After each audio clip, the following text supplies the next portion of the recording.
तो नमस्कार, मैं राजीव सचदेवा।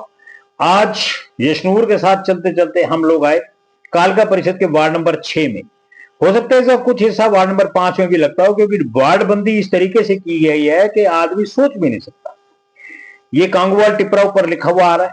कॉलोनीज देखिए, कॉलोनी कट रही है और मकान देखिए कितने बेहतरीन बन रहे हैं। और ये सड़क पहले बना दी गई है। ये एक आप ये कह सकते हैं अधिकारियों में और इस तरीके के प्रॉपर्टी डीलर्स के अंदर मिली भगत। जिसने पैसा दिया उसकी सड़क बन गई, जिसने पैसा नहीं दिया वो आज तक रो रहा है। मैं इस बात की भी जांच चाहता हूं कि इस अवैध कॉलोनी के अंदर जहां आज सड़कें नहीं बन रही, ये सड़क किसने बनाई और कैसे बनी और कब बनी। आज बड़ी बड़ी कोठियां देखिए, कोई 3 मंजिल, कोई 4 मंजिल। मुझे नहीं लगता कि अकॉर्डिंग टू रूल बनती होंगी ये कोठियां। साहब, नक्शे पास हैं या नहीं है ये भी नहीं पता। और रही बात एमए साहब की, जिनकी जिम्मेवारी बनती है देखना, उनका तो खुद का ही नहीं पता। हफ्ते में 3 बार आते हैं कि महीने में 3 बार आते हैं, उनका तो खुद ही नहीं पता। रही बात जेई साहब की, अगर वो जेई काबिल होते, अब मैं कहना नहीं चाहता, अगर जेई काबिल होते तो इस अवैध कॉलोनियों में पहले सड़कें ना बढ़ जाती। अब आप आ जाइए, आजकल ये चार्ज है कपिल जी के पास। कपिल जी, उठाओ अपना झोला और आ जाओ यहां पर और करो अपने साथ में हेरा फेरी वाला काम शुरू। बोले भाई तेरे इतने फ्लोर, मेरे इतने, तेरे इतने फ्लोर, मेरे इतने। उठा लियो भाई, कल थैला एक बाजार से नया ले आना। आप तो वीआईपी का बैग लेके आना चाहिए आपको, लेदर वाला। हो सकता है आप पहले आते तो जरूर होंगे यहाँ पे। मैं आपको नाम से कपिल जी इसलिए बता रहा हूं कि मैं जब जानकारी मांगता हूं तो आपकी लीली लीली लीली होनी शुरू हो जाती है। और आज ये कैसे बन रहा है, इस बात का जवाब दे मेरे को आप, कैसे बन रहा है ये। और अभी आपको मैं ऐसी ऐसी चीजें दिखाऊंगा जिसको देखने के बाद एक आम आदमी घबरा जाएगा कि इतने बड़े बड़े मकान भी बन सकते हैं। सर, 4-4 मंजिल मकान, कल को कोई आग लग जाए, कोई दिक्कत आ जाए तो कहां से। अब ये देखो मेरे पीछे जो बना हुआ, एक पहले देख के आए हो, एक ये देखना मकान। हद है यार तुम्हारी। पानी की टंकियां भी इसके आगे छोटी लगती हैं। सरकार की टंकी है इसके पीछे और वो भी छोटी लगती है। कपिल जी, इस मकान पे जरूर आना कल सवेरे। मुझे लगता है 10 बजे आप यहीं खड़े होंगे सवेरे, अगर मैं मौके पे आया तो मैं आपको दिखाऊंगा यहाँ पर आसपास जो कैमरे लगे होंगे। साहब, बंद कर दो ये गुंडागर्दी, बंद कर दो बदमाशियां। साहब, अगर नहीं कर सकते, हो सकता है आप ये कहते होंगे कि ऊपर पैसा देना पड़ता है। ऊपर किसको? क्या एमएलए साहिबा को देते हैं? क्या एमसी चेयरमैन साहब को देते हैं? क्या अधिकारियों को देते हैं? किसको देते हैं आप बताएं। और ये देखिए साहब, इतनी बड़ी बड़ी बेहतरीन लाजवाब कोठियां देखते हुए मजा आता है और लगता है हमारे को कि हाँ। और अब ये देखिए पानी की टंकी, जिस पानी की टंकी का मैं जिक्र कर रहा था, इसके पीछे मकान है। पानी की टंकी छोटी है और ये मकान आज इतना ऊंचा बना दिया, ये देखिए। और जिस गली से मैं आया हूं, अब ये आपको मैं बिल्कुल, ये जो आप सामने स्टेटवे रोड देख रहे हैं, ये बिल्कुल नीचे जाता है कौशल्या में। यहाँ पर पब्लिक हेल्थ का कुआं है बिल्कुल नदी के अंदर। कई बार मैं नीचे गया हूं, 1-2 बार वीडियो बनाने वहां पर। साहब, अब हम आए सीधे सीधे, ये देखिए आप।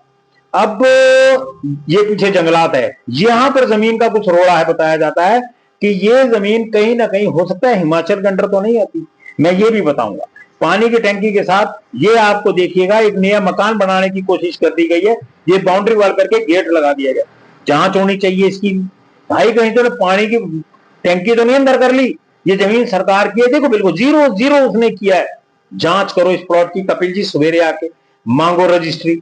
और अब मैं लेके चल रहा हूं आपको एक ऐसी चीज दिखाने के लिए जिसको देखने के बाद आपको स्वयं अचंभा होगा कि ऐसा भी हो सकता है। ये कच्ची है जमीन और ये आपने नीले नीले ये शेड ये देख रहे हैं ना, गर्डर्स, इसके अंदर एक वो फैक्ट्री है जिसके अंदर केमिकल बनता है। साहब, रेजिडेंशियल एरिया में केमिकल की फैक्ट्री। अधिकारियों उठो, कुछ शर्म बेचो, मत बेचो अब कुछ काम करो। बहुत पैसे इकट्ठे कर लिए तुमने।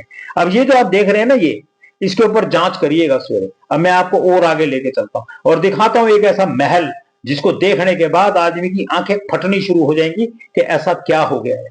अब ये देखिए, ये कोई मकान छोटे मोटे नहीं है, लगभग 1-1 बीघे के अंदर 500-500 700-700 गज के अंदर बनाए हुए मकान है। कोई छोटा काम नहीं हो रहा है यहाँ पे। और ये देखिए चलना शुरू हुआ, ये एक बाउंड्री वाल है साहब, ये गेट है और ये कम से कम मुझे लगता है 1-1.5 बीघा जगह होगी अंदर। कभी आए तो, मैं किसी की निजी प्रॉपर्टी में तो क्या जाऊंगा, कल को लोग मेरा ही कॉलर पकड़ना शुरू कर देंगे और यही अधिकारी पकड़ेंगे, क्योंकि बात आ जाए इन अधिकारियों के ऊपर आ रही है। अब ये देख रहे हैं आप पीछे एक महल, जमीन 100%, जहां तक मुझे लगता है 100% कंट्रोवर्सी की होगी। साहब, जमीन यूं बता रहा हूं मैं आपको कि कहीं ना कहीं हिमाचल लगता है साहब।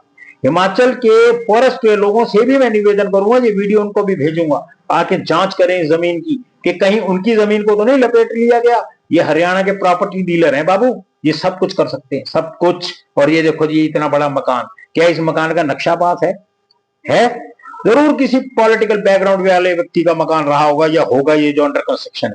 साहब कपिल जी प्लीज, अजय सर आप भी आए, और यो साहब किसी दिन कार आप इधर भी घुमाओ, आपको अपनी कार तो चलानी नहीं है, सरकार देती है आपको खर्चा, ड्राइवर भी, मकान भी, गाड़ी भी, सब कुछ सरकार देती होगी। कभी प्रभु इधर भी आओ, अगर रास्ता ना मिले तो मुझे जरूर बताइएगा। एक गरीब आदमी अगर अपना छज्जा डाले ना तो तोड़ने मोड़ने पहुंच जाते हो तुम उसको। अब मैं आपको वापिस लेके जा रहा हूं नीचे की तरफ, और अब आप ये देखिए जो मैं इंडस्ट्री आपको दिखा रहा हूं, ये भी अपने आप में एक बहुत भयानक इंडस्ट्री बताई जाती है। कोई थिनर बोलता है, कोई पेट्रोकेमिकल बोलता है, ना मालूम इसमें क्या होता है। अभी आप ध्यान से देखना, इसके अंदर एक आपको मैं टैंक दिखाई, टैंकर दिखाई देगा। साहब ये टैंकर रोज लोड होता है, रोज अपलोड होता होगा, कहीं ना कहीं कुछ होगा। ये देखिए दायरे के अंदर आ गया ये टैंकर। पूछे सरकार, अगर कल को यहां पर कोई मिसहैपनिंग हो जाती है, आग लग जाती है, तो ये आग ऐसे फैलेगी जैसे कहा जाता है जंगल के अंदर आग फैल गई। सरकार ध्यान दे, अधिकारियों उठ के आओ और देखो, अगर कल को कोई मिस हैपनिंग हो गई, इसकी जवाबदेही कपिल जी, सभी अधिकारियों और एमएलए साहिबा आपकी भी तय होगी। धन्यवाद।